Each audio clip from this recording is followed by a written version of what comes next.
할렐루야. 하나님의 크신 은총이 오후 예배를 또 하나님 앞에서 전심을 다해 드리는 우리 모든 성도님들과 함께하길 주님의 이름으로 축복합니다.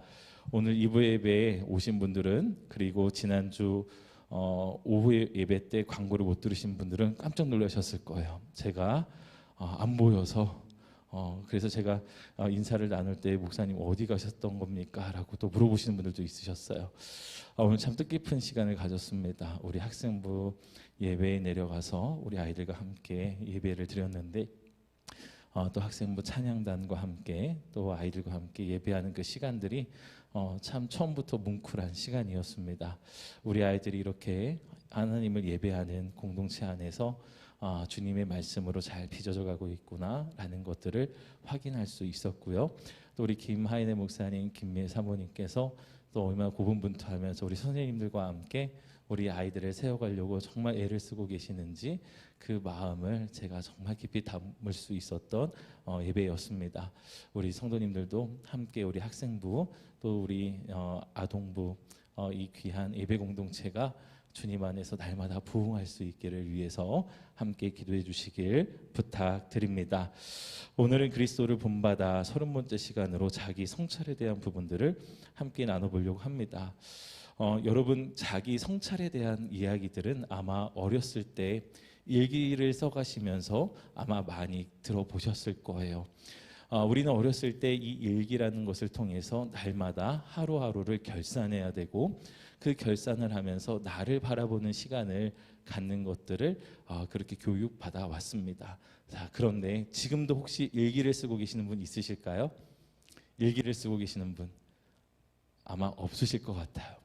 우리 감리교 창시자 웨슬리 목사님은요, 그 일기를 남겨놓으셨습니다. 그 일기에 그 중심의 모든 내용들은 하나님과의 그 관계 속에서 내가 지금 어떤 영적 상태를 살아가고 있는지에 대한 자기 성찰과 자기 점검에 대한 내용들이 참 많은 분량을 차지하고 있어요.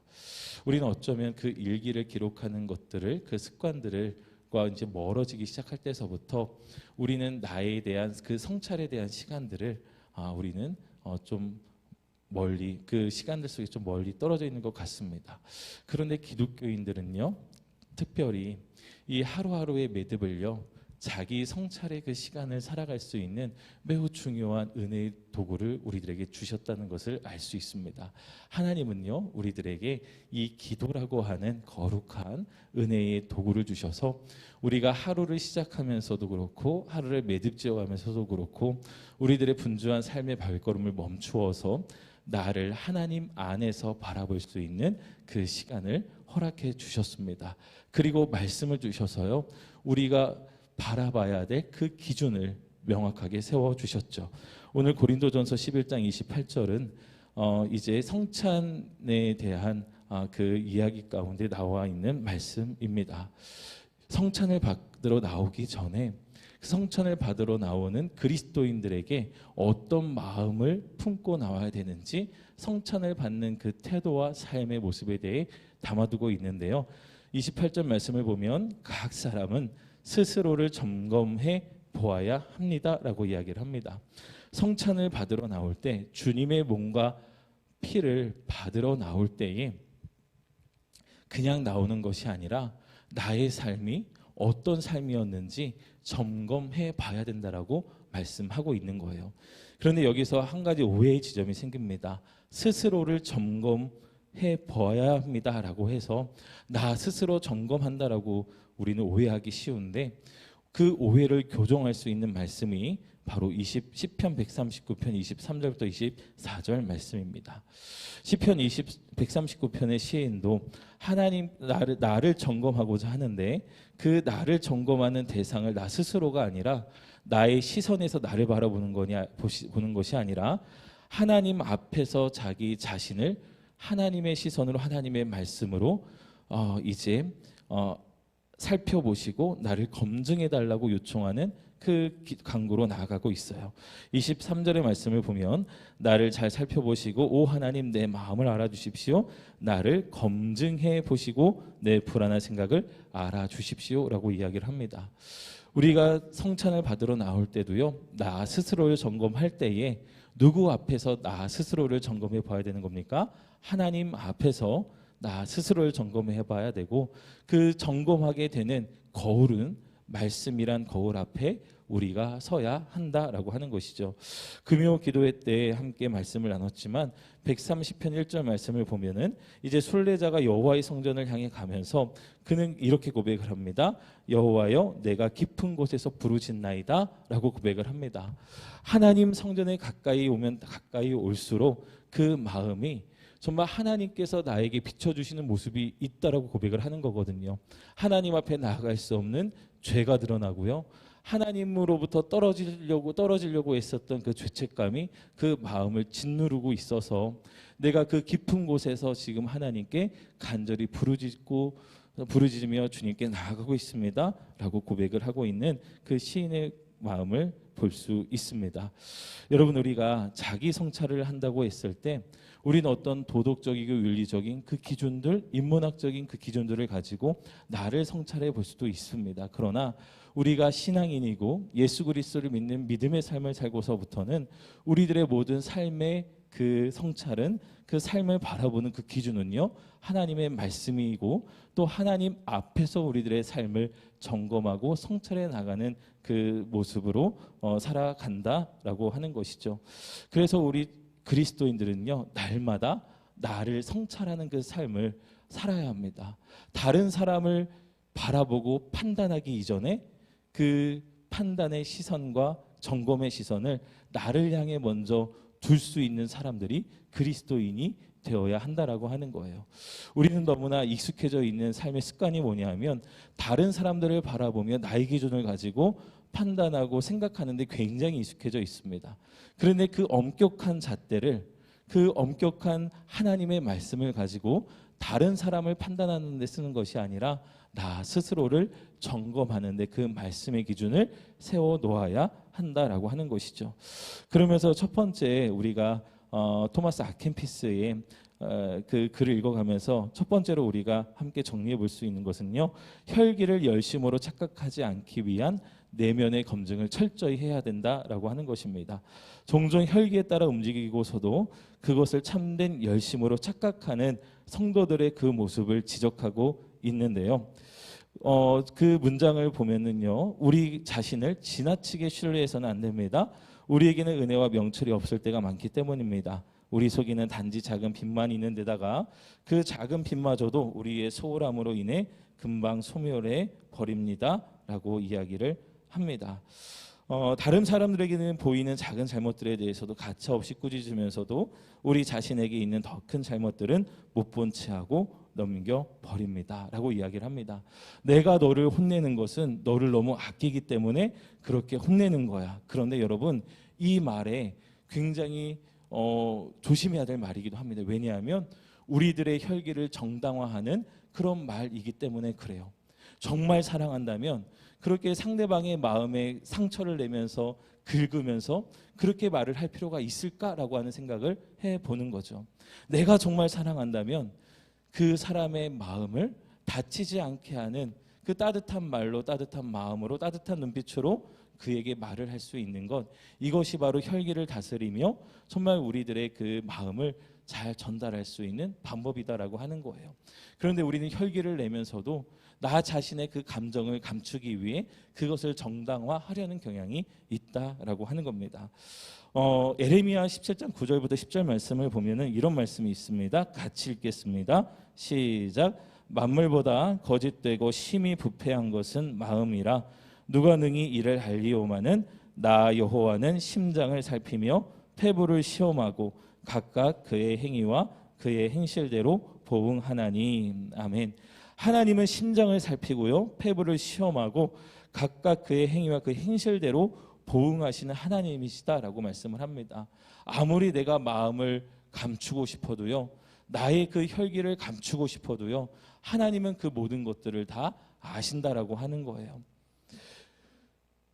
그 하나님 앞에 우리가 서게 됐을 때 여러분, 우리들의 그 내면을 하나님의 말씀 앞에 성찰해 보면 내가 화를 냈었던 순간, 내가 아내에게, 내가 남편에게, 내가 자녀에게 내 감정의 날카로움을 다 드러냈던 그 모든 것들이 정당화되는 것이 아니라요, 그 순간들이 부끄러워지기 시작을 합니다. 그 부끄러움을 가지고 나서 이제 내가 나의 기준으로 자녀들을 판단하고, 그리고 내 기준으로 아내와 남편을 바라보려고 했던 그 시선들을 하나님의 말씀 앞에 내려놓고 주님의 마음을 품고 주님의 말씀을 가지고 다시금 상대방을 향해 나아갈 수 있는 용기가 우리들에게 필요하다라고 하는 것이죠. 그래서 야고보서 1장 20절 말씀은 이렇게 이야기를 합니다. 같이 읽겠습니다. 시작. 사람이 성내는 것이 하나님의 의를 이루지 못함이라. 아멘. 굉장히 어려운 부분인 것 같아요.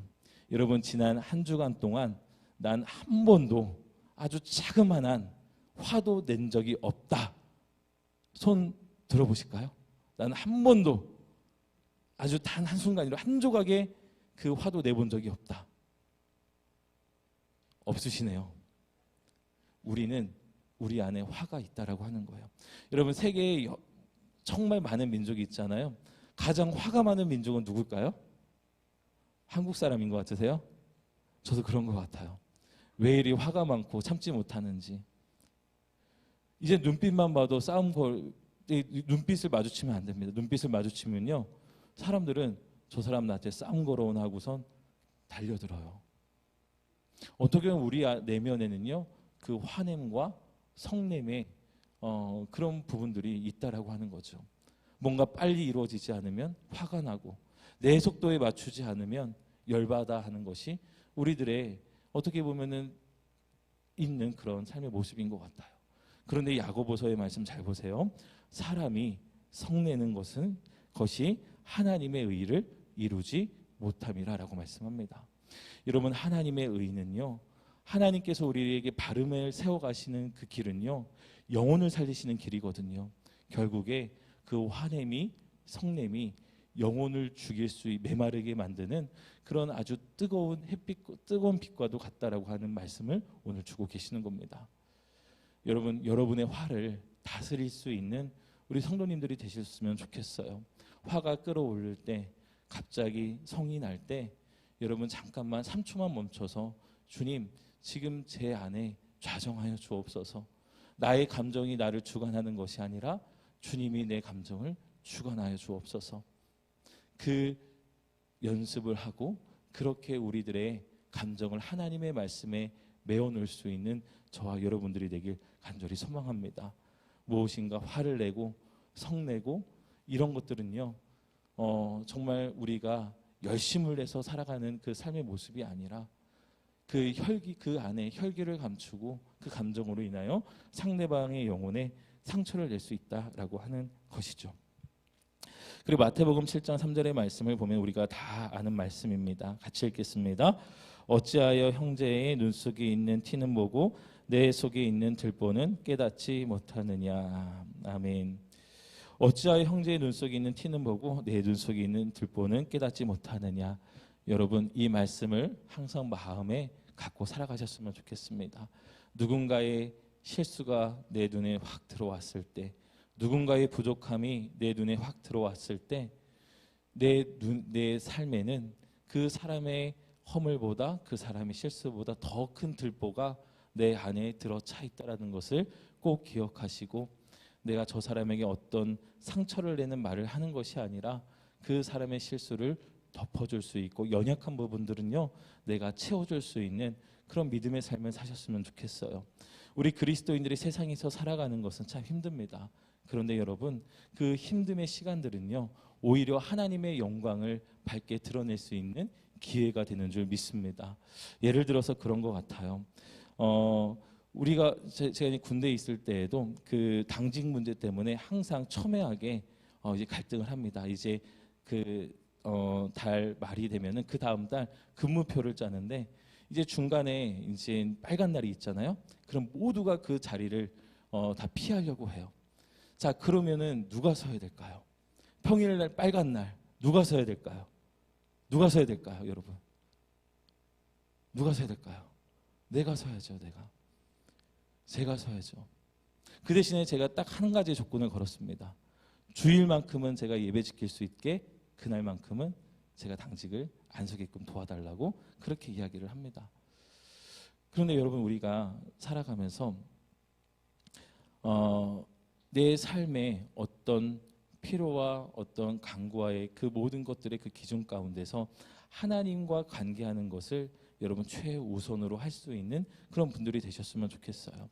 오늘 말씀에도 보면은 형제의 눈 속에 티는 보고 내 눈 속에 들보는 깨닫지 못하느냐라고 말씀하시면서 결국에는 형제에 있는 티를 보면서 그것에 대해 책망하고 날카롭게 감정을 실어서 이야기를 하며 그 사람의 영혼을 메마르게 하는 것은요, 그 사람과의 관계가 깨어질 뿐만이 아니라 하나님과의 관계에서도 이제 문제가 발생하기 시작한다라는 것을 말씀해주고 있는 것이거든요. 그래서 하나님과의 나와의 관계, 나와 이웃과의 관계가 서로 다른 것이 아니라 하나님과 나와의 관계, 그리고 나와 이웃의 관계는요, 뗄래야 뗄 수 없는 관계다라고 하는 것이 예수님이 가르쳐 주신 진리거든요. 내 이웃을 내 몸과 같이 사랑하라 라고 하는 그 사랑은요, 누구를 향한 사랑이냐? 하나님을 사랑하는 그 사랑으로 이웃을 사랑하라고 말씀하신 겁니다. 그렇다고 한다면 우리가 늘 하나님과의 그 관계를 늘 생각하면서 여러분의 내면이 혈기에 잡혀서 살아가는 삶이 아니라 하나님이 주신 말씀과 하나님이 주신 그 온화한 마음을 가지고 여러분의 그 모든 관계를 세워갈 수 있게 되길 간절히 소망합니다. 여러분, 하나님의 사랑은요, 정말 놀라운 사랑이에요. 제가 늘 가죽 옷을 생각할 때마다 하나님의 그 놀라운 사랑에 늘 감사를 드리게 돼요. 아담과 하와가 에덴 동산에서 쫓겨났을 때 우리가 그 창세기의 3장까지의 이야기를 들으면요, 선악과를 따 먹자마자 그들은 반드시 죽어야 되는 인생이었어요. 반드시 죽으리라라고 했을 때 하나님은 그들을 반드시 죽게 하셨지만 그 자리에서 바로 그들을 죽이지 않으십니다. 그들을 에덴 동산에서 쫓아내시면서 마지막까지 가죽옷을 지어 입혀 보내세요. 가죽옷을 지어 입히려면 여러분 무엇을 죽여야 됩니까? 동물을 죽여야 되고요, 짐승의 가죽을 벗겨야 됩니다. 근데 성경을 보면요, 가죽옷을 지어 입히시니라라고 말씀하고 있어요. 가죽을 그냥 덮어주셨다라가 아니에요. 가죽옷을 지어 입히시니라라고 말씀을 합니다. 하나님께서 손수 만드신 거예요. 그렇게 하나님은 사람을 사랑하신다는 거예요. 실수했어도, 죄를 지었어도, 하나님의 말씀을 어겼어도, 하나님으로부터 멀리 떨어져가는 인생이 된다 할지라도 하나님은 마지막까지 가죽옷을 지어 입히시는 하나님이시다라고 하는 것을 알려주시는 거죠.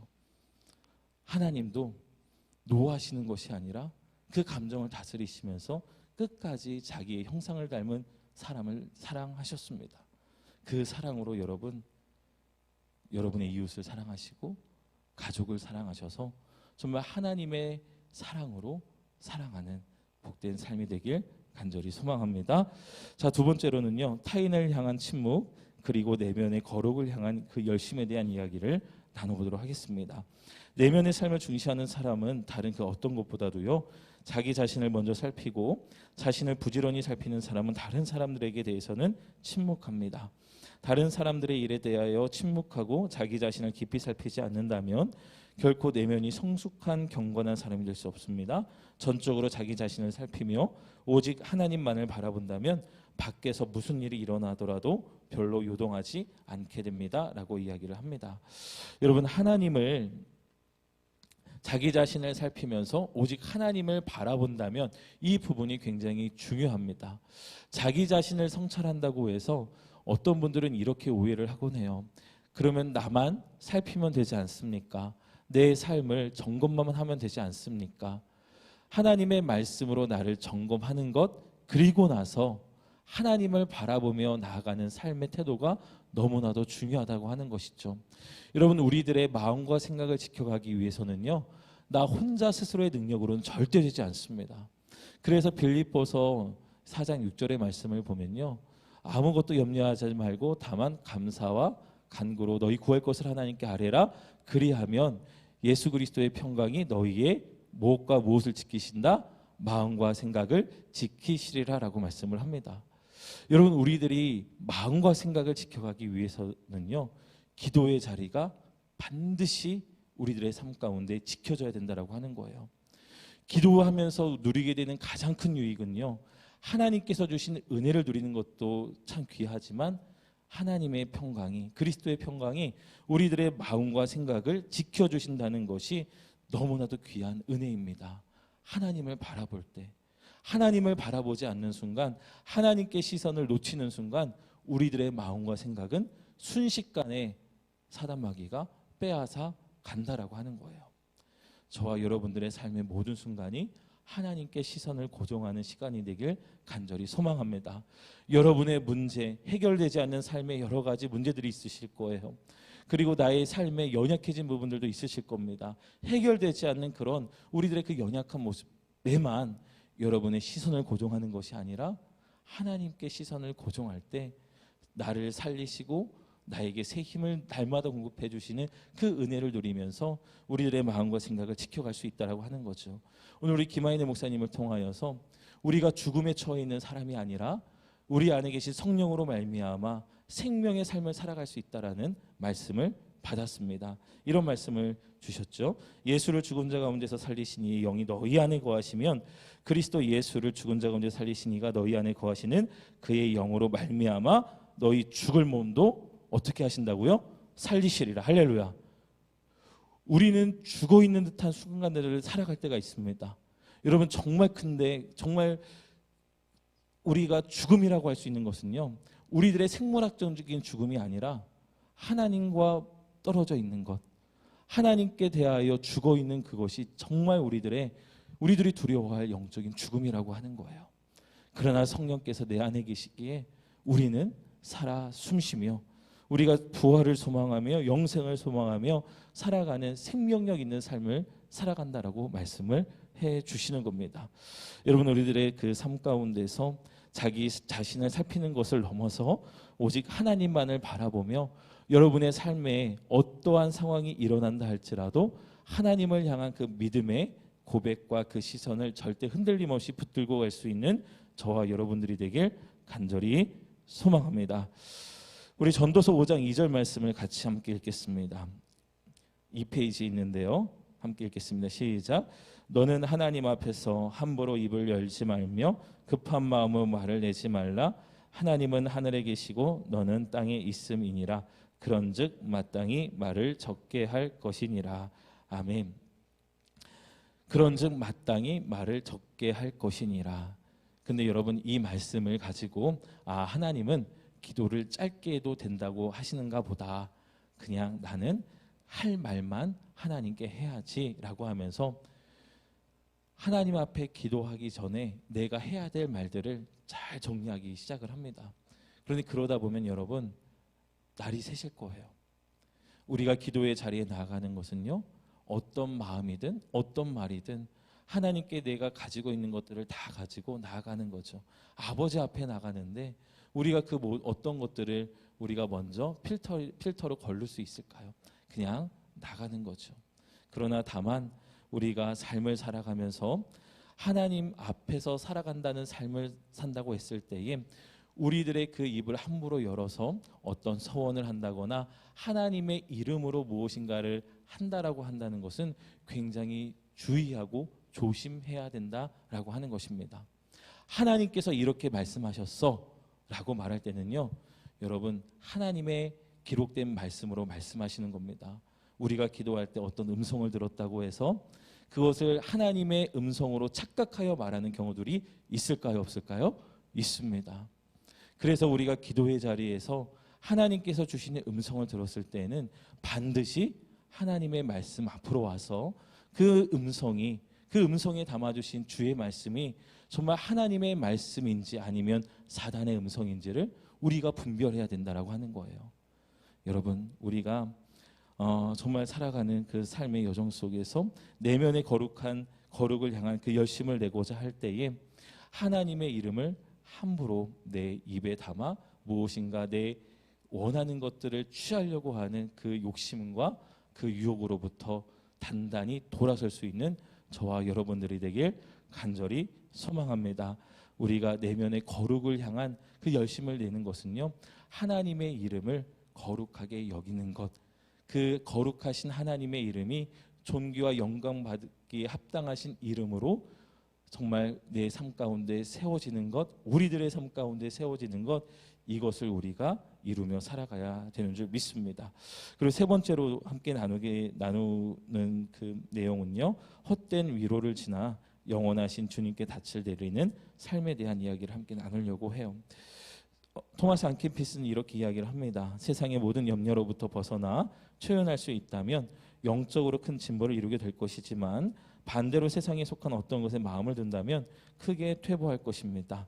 하나님 자신이나 하나님께 속한 것들 외에는 그 어떤 것도 당신에게나 소중하거나 귀하거나 즐거운 것이나 바람직한 것이 되어서는 안 됩니다. 피조물로부터 오는 위로는 무엇이든지 다 헛된 것으로 여기십시오. 하나님을 사랑하는 심령은 하나님보다 못한 모든 것을 멸시하여 쳐다보지도 않습니다. 오직 하나님만이 영원하시고 무한하시며 만물을 충만하게 하시는 분이시기 때문에 우리의 영혼의 위로가 되시고 우리의 마음에 참된 기쁨이 되십니다. 라고 이야기를 합니다. 여러분, 힘들고 어려우면 찾아가는 분들이 다 있으실 거예요. 우리 장로님들을 찾아가시거나 또 나를 위해서 기도해 주시고 중보해 주시는 우리 권사님들을 찾아가시거나, 저 같은 경우에는 선배 목사님들을 찾아가곤 합니다. 그리고 나서 여러 가지 고민과 내 마음에 힘든 것들을 이야기를 하죠. 그런데 저도 그렇게 상담을 하고 또 위로를 받고자 가지만 그 안에서 제 안의 모든 문제가 다 시원하게 해결되는 것은 없더라고요. 왜냐하면 여전히 현실은 변한 게 없고요. 여전히 우리가 감당해야 할 삶의 무게는 여전히 내 눈앞에 놓여져 있기 때문에 그렇습니다. 그 위로를 받으러 갔는데 여전히 돌아와서 내 눈앞에 있는 삶의 고단한 무게와 짐들을 바라보면 다시금 그 마음이, 힘듦이 막 다시 몰려올 때가 있어요. 여러분, 그럴 때 우리에게 위로를 주실 분은요, 오직 우리 주 예수 그리스도밖에 없음을 믿으며 주님 앞으로 나오시게 되길 간절히 소망합니다. 기도의 자리로 나오시고요, 말씀의 자리로 나오세요.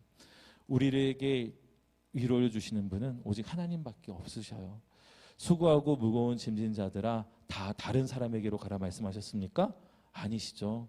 수고하고 무거운 짐진 자들아 다 내게로 오라, 내가 너희를 쉬게 하리라 말씀하셨습니다. 나는 온유하고 마음이 겸손하니 내게 배우고 나의 멍에를 지고 내게 배우라 라고 말씀을 하셨어요. 우리가 세상을 살아가면서 그 위로에 너무 목매일 때가 있습니다. 그래서 사람들 안에서 그 위로를 찾고자 하고 사람들 안에서 평안을 찾고자 해요. 그런데 여러분, 우리가 정말 위로를 얻는 것은요, 하나님 안에서 위로를 얻을 수 있고요, 예수 그리스도 안에서 참된 평안과 위로를 얻을 수 있습니다. 저는 그것을 꼭 맛보시는 우리 성도님들이 되셨으면 좋겠어요. 제가 오늘 점심에 교우들과 함께 얘기를 하다가 그런 이야기, 걱정을 하시더라고요. 목사님 스트레스 많으시죠? 물어보시더라고요. 순간 멈칫했습니다. 스트레스 받습니다 라고 하면 너무 믿음 없는 목사인 것처럼 보이고, 또 스트레스가 하나도 없습니다 라고 하면 거짓말하는 것 같고, 제가 어떻게 대답했냐면 스트레스 있죠 라고 말씀을 드렸어요. 그런데 아마 우리 대한민국 모든 사람들에게 설문조사를 해서 그 스트레스를 잘 다룰 수 있는 직업 1순위를 뽑는다면 아마도 목사들이 가장 그 1순위에 꼽힐 거다라고 제가 이야기를 했습니다. 왜냐하면 목회자들에게 주신 하나님의 정말 큰 은혜는요, 하나님의 말씀 앞에서 그 말씀으로 나를 위로하시는 하나님의 은혜를 누리는 그 방법들과 그 시간들이 압도적으로 많기 때문에 그래요. 저도 교회를 또 이제 목회를 해 나가면서 사방으로 막히는 순간들이 있습니다. 그러면 하나님께서 말씀으로 위로해 주실 때가 굉장히 많아요. 말씀을 전하면서도 위로해 주시고요, 그 다음에 기도하면서도 그 막혀있는 듯한 그 삶의 여정 가운데에 새로운 살길을 내어주시는 하나님의 그 은혜를 바라볼 때가 있습니다. 그게 예수 그리스도 안에서, 하나님 안에서 살아가는 사람들이 누리는 참된 평안과 행복이다라고 할 수 있겠죠. 여러분, 세상에서 위로를 찾는 것이 아니라, 세상에서 답을 찾는 것이 아니라 영원하신 주님께 닻을 내리는 그 삶 가운데서 우리가 살아가야 할 길이 있는 줄 믿습니다. 그래서 시편 62편 1절과 2절 말씀을 보면은 시인이 이렇게 고백을 합니다. 같이 읽겠습니다. 나의 영혼이 잠잠히 하나님만 바라며 나의 구원이 그에게서 나오는도다. 오직 그만이 나의 반석이시요 나의 구원이시요 나의 요새이시니 내가 크게 흔들리지 아니하리로다. 아멘.